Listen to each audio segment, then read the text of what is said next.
মোশাররফ হোসেন, আপনাকে দিয়ে আলোচনাটা শুরু করি। যেমনটি বলছিলাম, বিএনপি চাইছে যে অন্তর্বর্তী সরকার এখন থেকে তত্ত্বাবধায়ক সরকারের ভূমিকায় অবতীর্ণ হোক।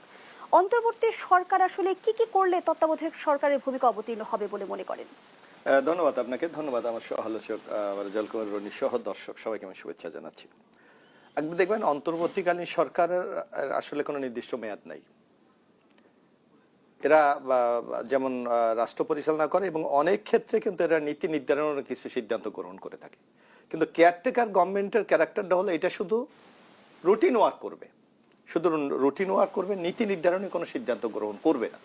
সেই কথাটি আমাদের মহাসচিব স্মরণ করে দিয়েছে। এখন থেকে যখন আমরা নির্বাচনের একটা ট্রেনে উঠে গেছি, আমাদের প্রয়োজন এখন নির্বাচনটাকে অবাধ, সুস্থ, নিরপেক্ষ এবং মানুষের কাছে গ্রহণযোগ্য করার জন্য যেই পদক্ষেপগুলি নেওয়া সেইগুলি সরকার জন্য সেই কাজগুলি করে থাকে। কিন্তু যদি সরকার কোনো নূতন সিদ্ধান্ত নেয় যেটা রাষ্ট্র কাঠামোগতভাবে অনেক সংকট তৈরি করতে পারে, কারণ সকলে কিন্তু সব জিনিসের সমর্থন করবে এর কোনো কারণ নাই। আজকে দেখবেন এক একটা এই যেমন এখন যেটা প্রশাসনে আমরা আমাদের পক্ষ থেকে বলা হচ্ছে যে আমরা কি প্রত্যাশা করি যে আগামী নির্বাচনটা একটি অবাধ, সুস্থ, নিরপেক্ষ নির্বাচন হবে এবং যেখানে প্রশাসন একটা নিউট্রাল রোল প্লে করবে, যেটা আমরা অতীতে কেয়ারটেকার গভর্নমেন্টগুলির সময় দেখেছিলাম। কিন্তু দলীয় সরকারের অধীনে দেখেন, মানে সরকার যারা থাকে তারা যে ডিজায়ারটা করে, দলীয় সরকারের যারা কর্মকর্তা বা দায়িত্ব থাকে তারা সেইটা বাস্তবায়ন করার চেষ্টা করে। কিন্তু আমরা স্মরণ করিয়ে দিয়েছি যে it is not a party based government, এটা হলো একটা নিউট্রাল গভর্নমেন্ট। সুতরাং আপনাকে এখন থেকে নির্বাচনটাকে কেন্দ্র করেই আপনাকে আগাতে হবে।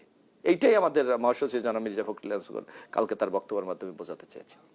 তাহলে কি আপনারা চাইছেন যে নির্বাচন কেন্দ্রিক কাজ ছাড়া অন্য কোনো কাজে যুক্ত হবে না অন্তর্বর্তী সরকার?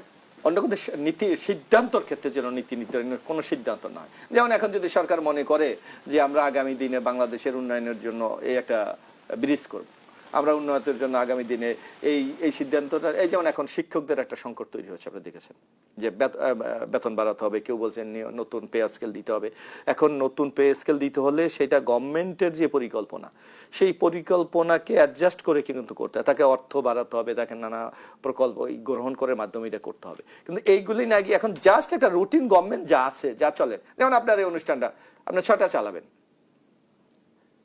আপনি গেস্ট আছে, গেস্টের বক্তব্য সুযোগ দেবেন, যে কিন্তু আপনি এমন কোন সিদ্ধান্ত গ্রহণ করবেন না যেগুলি গেস্ট আর বা দর্শকের ক্ষেত্রে নতুন কিছু মনে হয়, যে না আজকে মনে হয় এই অনুষ্ঠানটা দেখলাম সন্ধ্যা 6টা দেশ টিভির, এটা মানে নতুন কিছু সংযোজন করেছে, যেটা জনগণের মাঝে একটি নতুন ভাবনার চিন্তা করে এবং এইটার ব্যাপারে তারা যেন কোনো রিয়াক্ট করার সুযোগ না পায়। এই ধরনের কি সুনির্দিষ্ট কোনো বিষয়ে শঙ্কিত? হ্যাঁ, আমরা শঙ্কিত একটা জিনিসে, একটা বিষয়, সেটা হলো এই যে প্রশাসনে একটা দলীয় প্রভাব আমরা দেখি। আপনি যদি কিছুদিন পূর্বে উপদেষ্টা মাহফুজ আলমের একটি বক্তব্য শোনেন, আপনি তাকে লক্ষ্য করবেন, সেখানে বলেছে সে একটা দলের 64 এসপির মধ্যে 46টা সেই দলের সমর্থক। তথ্য উপদেষ্টা মাহফুজ আলম কিন্তু এই অভিযোগ করেছেন অন্তর্বর্তী সরকার এবং সেটা বলেছে দায়িত্ব গ্রহণের পর বিএনপি এবং জামায়াতের লোকরা কারাগারে জামাত বলেছে তাদের লোক নিয়োগ করেছে। জামাত বলেছে স্পেসিফিক, সে বলেছে শুধু এসপি জামাতের হলো 46টা, ডিসি জামাতের 36টা এবং ইউনিভার্সিটিগুলোতে 70% সমর্থক একটা দল, মানে বিশেষ জামাত ইসলামে। তো এই যদি একটা প্রশাসনের ক্যারেক্টার হয়, তাহলে সেই প্রশাসন দিয়ে আগামী দিনে অবশিষ্ট নিরপেক্ষ নির্বাচন করা নিশ্চয়ই যে একটা কঠিন কাজ হয়ে দাঁড়াবে। যার জন্য বলা হচ্ছে এই সকল দলীয় মোড়কে যারা আবৃত তাদেরকে সরিয়ে আপনি একটা নিউট্রাল বেস গভর্নমেন্ট চালু করেন, যেটা আগামী নির্বাচনে মানুষের একটা আস্থা অর্জন হবে। বিএনপি মহাসচিব গতকাল আরো জানালেন, সচিবালয়ে যারা এখনো আছেন, যাদের চিহ্নিত ফ্যাসিস্টদের দোসর বলা হয়, তাদের সরিয়ে সেখানে নিরপেক্ষ কর্মকর্তা দেওয়ার জন্য বলেছে বিএনপি। কারা আসলে চিহ্নিত ফ্যাসিস্ট? এতদিন আপনারা কেন বলেননি? আমরা এতদিন আমরা একটা ডে 1 থেকে, আপনি যদি আমাদের বক্তব্যগুলো ডে 1 থেকে আমরা বলেছি, শেখ হাসিনা আমলে যারা সুবিধাভোগী, যারা শেখ হাসিনার পক্ষে কাজগুলি করে এই যে বাংলাদেশের এই পরিস্থিতি তৈরি করে, তারা অনেকে এখনো সচিবালয়ে আছে। এইটা আমাদের কাছে মনে হচ্ছে দুইটা কাজ। আপনি দেখবেন আমরা যখন ডক্টর ইউনূস সাহেব প্রথম দায়িত্ব গ্রহণ করেছিলেন, তখন এনসিপি যারা, তখন তো বৈষম্যবিরোধী ছাত্র আন্দোলন, তারা বলেছে ডক্টর ইউনূসকে নিয়োগ দিয়েছে তারা। এবং কিছুদিন আগে আপনি দেখেছিলেন যে নাহিদ ইসলাম একটি বক্তব্য দিয়েছে, আপনি খেয়াল করেছেন কিনা, যে উপদেষ্টা মন্ডলী কারা কারা উপদেষ্টা, এর জন্য আমরা একটা 5 সদস্য কমিটি করে দিয়েছিলাম, তারাই নির্ধারণ করেছে কে কে উপদেষ্টা হবে। সুতরাং আমরা মনে করি এই যারা বৈষম্যবিরোধী মাঝে মাঝে আমরা দেখেছি সচিবালয়ে ছাত্র প্রতিনিধি, সমন্বয়করা, সারা বাংলাদেশে আমরা একটি ব্যাপক প্রভাব তাদের লক্ষ্য করেছিলাম এবং তারা যদি কোথাও গিয়ে একটু প্রেশার করে এবং তারা যদি ফ্যাসিস্টের লোক হয়, সেই কাজটা খুব সহজে করে দেয়।